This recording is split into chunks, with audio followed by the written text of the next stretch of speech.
Hello dear students, welcome to Sir Chua's Accounting Lessons PH. This is lesson 33, Basic Accounting Word Problems.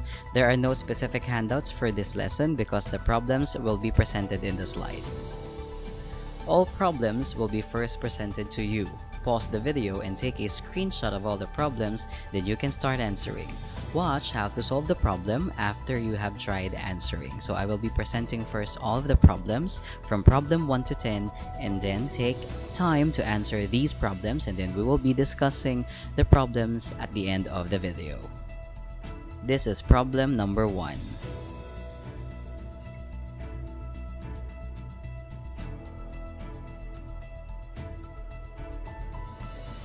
Problem number 2.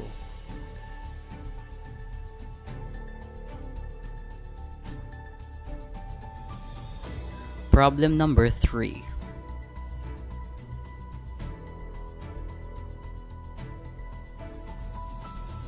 Problem number 4.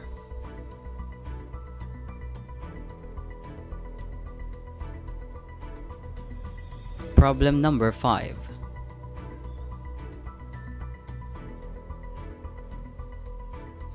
Problem number 6.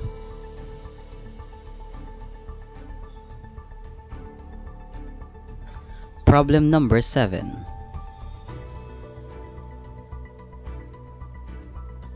Problem number 8.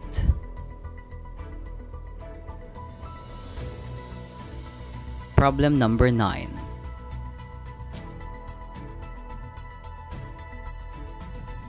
And problem number 10.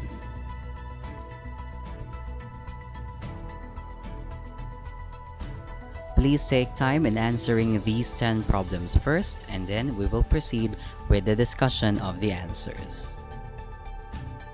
Now, here are the answers for the problem. Problem number 1. Miss Minnie Lee opened her new service business in which cash investment amounted to 450,000. The owner then underwent the following transactions: a purchase of office supplies, purchase of equipment, and rendering services. After all transactions, you are asked, how much is the assets, liabilities, and capital after everything? So, here is the solution. You will create 3 columns, one for asset, one for liabilities, and one for capital. Now, the cash investment of 450,000 will be included in the assets and in the capital because that is a cash investment. Assets will be affected, and that investment will also affect the capital account. The purchase of office supplies on account will increase the assets account by 24,000, but we will have a liability of 24,000. In the purchase of equipment, we have positive 80,000 for the equipment that was purchased by the company, but a negative 80,000 in the assets column because we did a cash payment. Rendering services to customers, in which we receive 14,000 pesos cash, will include an addition to assets of 14,000 and an addition to capital of 14,000. And then, rendered services on account, which amounts to 23,000, would still be in the assets account because even though it was rendered on account, accounts receivable is still an asset. So it will increase 23,000 in assets and an increase in 23,000 in capital. Perform the calculations downward. We have total assets of 511,000, 24,000 total liabilities, and 487,000 capital balance. And that is our solution for problem number 1. Next we have is problem number 2. The following transactions were dealt with by Jim and Company for the month of August. Purchase of supplies worth 80,000, paid in cash. Rendered services to customers, in which payment is yet to be received, 20,000, and then paid salaries of 10,000. The company started August with cash of 320,000, receivables of 77,000, and equipment of 500,000. Total liabilities is 90,300. How much is the total effect of all transactions mentioned in the capital of the company from beginning balance to ending balance? You are being asked how much is the increase or decrease in the capital balance of the company from beginning to ending balance. Here is the solution. You will first analyze the problem based on the transactions that were given to you. However, remember that you are given beginning balances. So the first thing that you need to do is to put the beginning balances. Cash of 320,000, receivables of 77,000, and equipment of 500,000 for your assets. You were also given total liabilities of 90,300. Even though the problem did not tell you the beginning capital balance, you can still get it through the accounting equation.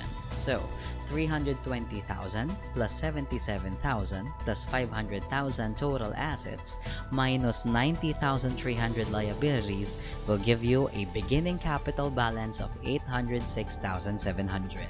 In the purchase of supplies worth 18,000, you will put a positive amount of 18,000 in the supplies account, but you will deduct 18,000 in cash. In the rendering of services to customers in which payment is yet to be received, since payment is not yet received, then that is accounts receivable for positive 20,000 and another increase in the capital account of 20,000 since revenue increases capital. The payment of salaries of 10,000 is a negative amount to be posted in cash and a negative amount in the capital because expenses is being deducted into the capital account. After you have already analyzed all of these transactions, get the running totals in each column. For cash, 320,000 minus 18,000 minus 10,000 gives you 292,000. For accounts receivable, 77 plus 20, 97,000. Supplies has 18,000, equipment has 500,000, and liabilities are still the same, 90,300. You can also perform the capital by simply doing a downward calculation. 806,700 plus 20,000 minus 10,000 is 816,700. If the beginning balance of capital is 806,700 and the ending capital balance is 816,700, then the difference is 10,000 pesos, which is an increase in the capital balance. For questions that asks you the difference in the capital account, always remember that you just need to look for the following: additional investments by the owner, revenues and expenses which constitutes net income, and any drawing by the partner. With that, you can already get the changes in the capital account without even doing all of these steps. That would be the shortcut. So, the shortcut for problem number 2, because we don't have any additional investments by the owner and we don't have drawing by the owner, the only thing that would affect capital balance is revenue and expenses. In our case, revenue of 20,000 and expenses of 10,000, we have an increase in the capital balance of 10,000. It is just that simple. We proceed with problem number 3. RM company wants to maintain liabilities of 40% each year. In 2018, capital amounts to 600,000 and in 2019, assets amount to 1,500,000. How much is the increase or decrease in RM company's liabilities from 2018 to 2019? Remember the accounting equation. If the company wants to maintain liabilities of 40%, automatically the capital is 60% to constitute 100% assets. So that will be our basis. Create 3 columns for assets, liabilities, and capital, and then you put 40% on liabilities, 60% on capital, and 100% on assets, and then plot what is given. We have a capital balance of 600,000 in 2018, and we also have an asset amounting to 1,500,000 in 2019. Now, the red portions of the calculation are the ones that we calculated in order to create the full effect of the accounting equation. Assets for 2018 can be computed as capital divided by 60% because 600,000 is being represented by 60% of the total assets. So, 600,000 divided by 60%, total assets is 1 million. Liabilities for 2018 is assets minus capital, which is assets of 1 million minus capital of 600,000, we have 400,000. And then liabilities for 2019 is assets multiplied by 40%. Since assets is 100%, you just need to get the 40% of that to get the liabilities, which is 600,000. And then capital would just simply be assets minus liabilities. So 1,500,000 minus 600,000 is 900,000. Now that you get already the 2018 liabilities of 400,000 and 2019 liabilities of 600,000, the increase in liabilities from 2018 to 2019 is 200,000. We proceed with question number 4. Lisa Company has assets of 1,468,790 and liabilities of 592,800. During the year, assets increased by 244,700 and liabilities increased to 677,400. Revenues during the year is 140,000 and expenses were 40,000. Withdrawals were made by the owner amounting to 10,000. How much is the additional cash investment made by the owner during the year to increase the capital account? In problems like this, you are being asked something about the central part of the equation. Okay, so are you ready? We're talking about the central part of the equation, and it's like this. Okay, so let's look at it one by one. Let's first plot what is given. So we have beginning balance of assets, 1,468,790, and then we have liabilities of 592,800. Using the accounting equation, we can compute for the beginning balance of capital, which is 1,468,790 minus 592,800. It will give you a beginning capital balance of 875,990. Now, you were told that assets increased by 244,700 during the year. So you just simply add that to the beginning amount of assets. It will give you an ending balance of assets of 1,713,490. However, liabilities increased to 677,400. Take note of the phrase increased to. When we say increased by, that is the amount that we need to add to the account balance. But when we say increase to, that is already the ending balance. So the ending balance is already 677,400. So we also get the ending balance of assets and liabilities, and we can get the ending balance of capital using still the accounting equation. So 1,713,490 minus 677,400 will give you an ending capital balance of 1,036,090. You also have revenues of 140,000 and expenses of 40,000 and withdrawals of 10,000. What is being asked in the problem is the central part of the equation, additional investments by the owner. So we need to work back how much is the additional investment. Additional investment is ending capital plus withdrawals plus expenses minus revenue minus beginning capital. When we are working backwards in the equation, we need to reverse the signs. So if it's negative, it will be positive, and if it is positive, it will be negative. If it is a minus, you will add it, and if it is an addition, you will minus it. Okay, so additional investment is 1,036,090 plus 10,000 plus 40,000 minus 140,000 minus 875,990. It will give you an additional investment of 70,100. To check if your answer is correct, you can just perform the normal equation.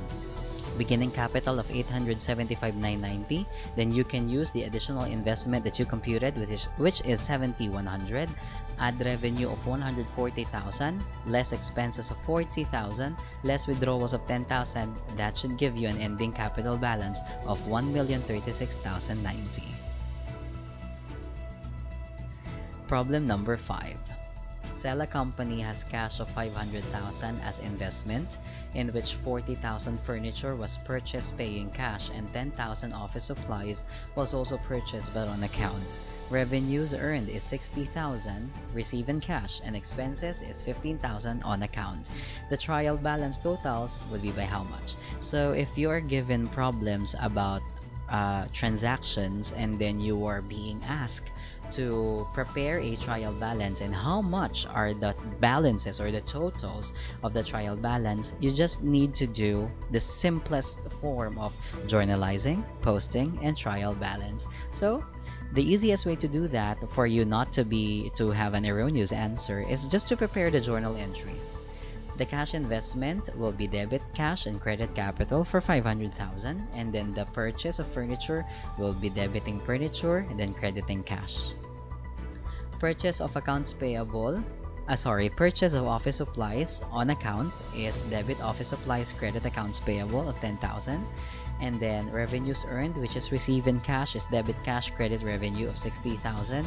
And then we also have debit expenses, credit accounts payable for expenses all on account, which is 15,000. And then you just summarize the account balances. Even though you don't prepare a T account, you can do a trial balance from that. So the trial balance totals is 585,000.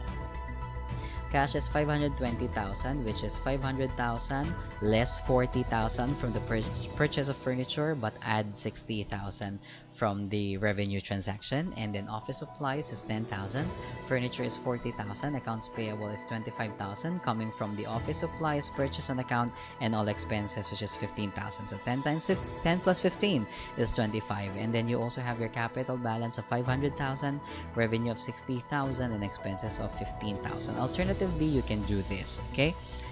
You can use the rules of debit and credit and the rules of normal balances. So for the cash investment, that is debit cash 500,000, credit capital of 500,000. For the purchase of furniture, you need to debit furniture for 40,000.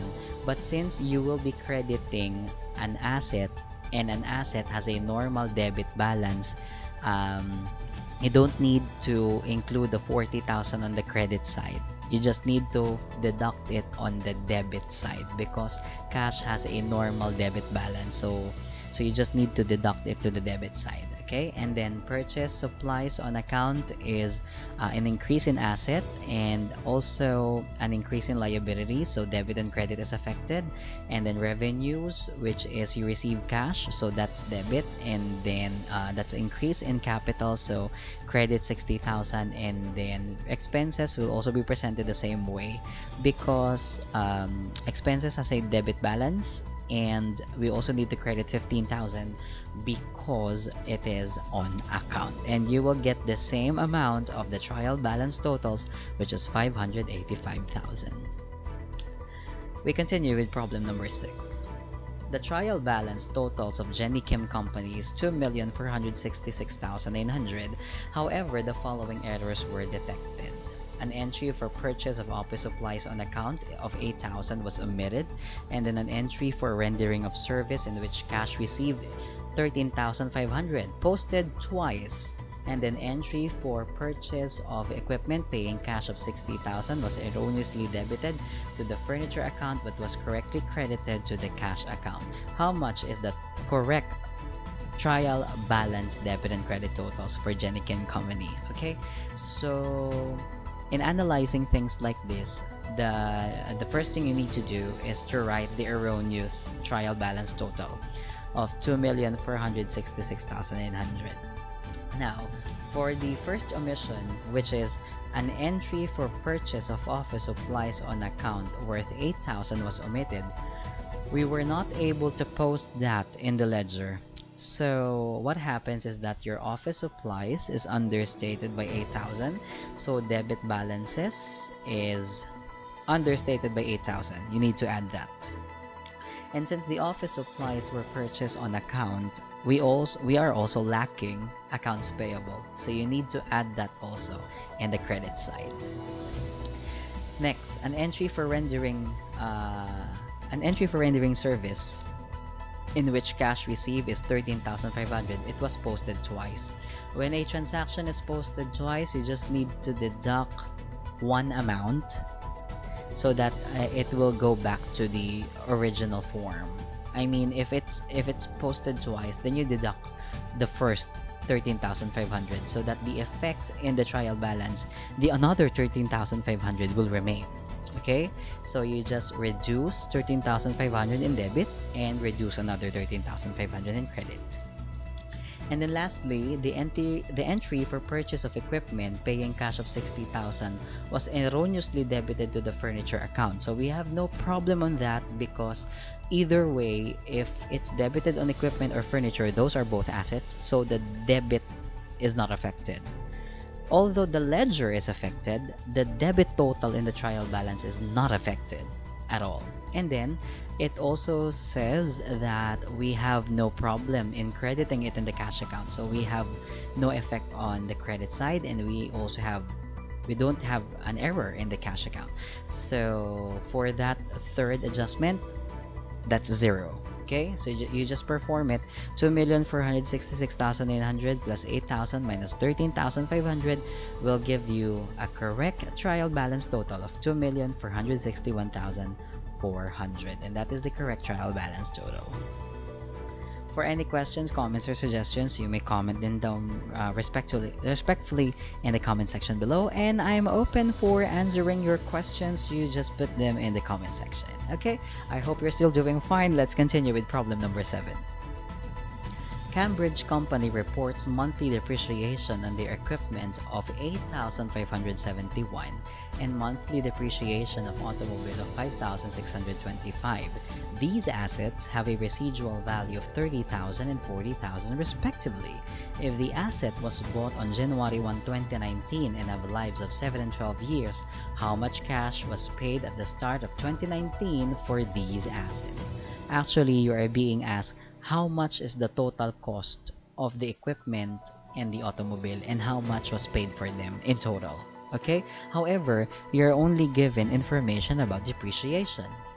And then, in order for you to get the cost of the asset and using depreciation information for your solution, then I think you need to go back to your equation of depreciation. So we will do it like this. First, on equipment. Your equipment has a monthly depreciation of 8,571. If we multiply it by 12 months, you will be getting your annual depreciation of 102,852. Now, the annual depreciation under the straight line method, what we do is we deduct actually the depreciable amount of the equipment. We divide the depreciable amount of the equipment to the number of years to get the annual depreciation. So we will do it the other way around. So the annual depreciation of 102,852, we multiply it by 7 years. The depreciable amount is 719,964. You add back the residual value, which normally we deduct that, which is 30,000. So the cost of the equipment is 749,964. That's the original cost of the equipment. If you really want to be sure, then you do the depreciation formula, the normal thing that we do. So the cost of the equipment, which is 749,964 less residual value of 30,000, will give you a depreciable amount of 719,964, and then you divide it by 7 years, you'll get the annual depreciation of 102,852. Then you can further divide it into 12 months to get the monthly depreciation. Okay, so the same thing or the same process that we will do with automobile. Automobile monthly depreciation is 5,625. You multiply it by 12 months to get your annual depreciation of 67,500. You multiply it by 12 years to get the depreciable amount of the automobile, which is 810,000. You add the residual value to get the total cost of the automobile. That's the original cost of the automobile, 850,000. The question is, how much cash was paid at the start of 2019 for these assets? So you just need to add the cost of the equipment and the cost of the automobile. How much were they purchased at the start of the year? So 749,964 plus 850,000 will give you a total cash payment or cash outlay of 1,599,964. Okay, I know you're still doing fine. Let's do it in problem 8. An entity purchased office supplies worth 45,000. 2,500 was immediately returned to the supplier due to defects. 26,700 worth of supplies were used during the year, and additional 10,350 worth of supplies were purchased. how much is the balance of office supplies at the end of the year? So it's just simple. You start with the beginning balance of office supplies, which is 0, and then you add all purchases made of the office supplies, which is 45,000, and then you deduct anything that we returned, and then you deduct all of the supplies that we used, but you add all additional purchases. It will give you an ending balance in office supplies of 26,150. So in solving problems like asset prepayments, you should just look into the beginning balance of the asset, you add all purchases, you also add all additional purchases, and then you deduct all returns made, and you deduct all of the office supplies that were used during the period, which is the expense portion of the prepaid expense. Okay. Problem number 9. An entity started the accounting period with accounts receivable balance of 800,000 pesos. Goods sold to customers on account is 1 million, and then the payments received is 900,000. How much is the balance of accounts receivable at the end of the year? So you start with the beginning balance of accounts receivable of 800,000. You add all sales on account, which is 1 million, but we deduct from accounts receivable all of the collections from the customers, which is 900,000. It will give you an ending balance of accounts receivable, 900,000. And then problem number 10, it is basically a bit similar with problem 9. An entity started with the accounting period with accounts payable balance of 500,000. Goods purchased on account amount to 800,000 and paid 400,000 to suppliers. How much is the accounts payable balance at the end of the year? So it's a bit similar. So you start with the beginning balance of accounts payable of 500,000, and then you add all purchases on account because that increases your accounts payable, but you deduct all of the payments that you made, which will give you an accounts payable ending balance of 900,000. Okay. Thank you for watching all videos and learning with me in Fundamentals of ABM Part 1. Maraming salamat po sa inyo pong suporta sa Sir Chua's Accounting Lessons PH, and now we are ready to move forward with a new chapter in these lessons. Next video will be our subject orientation on Fundamentals of Accountancy, Business and Management Part 2. To God be all the glory, honor, and praise. Thank you, and have a great day.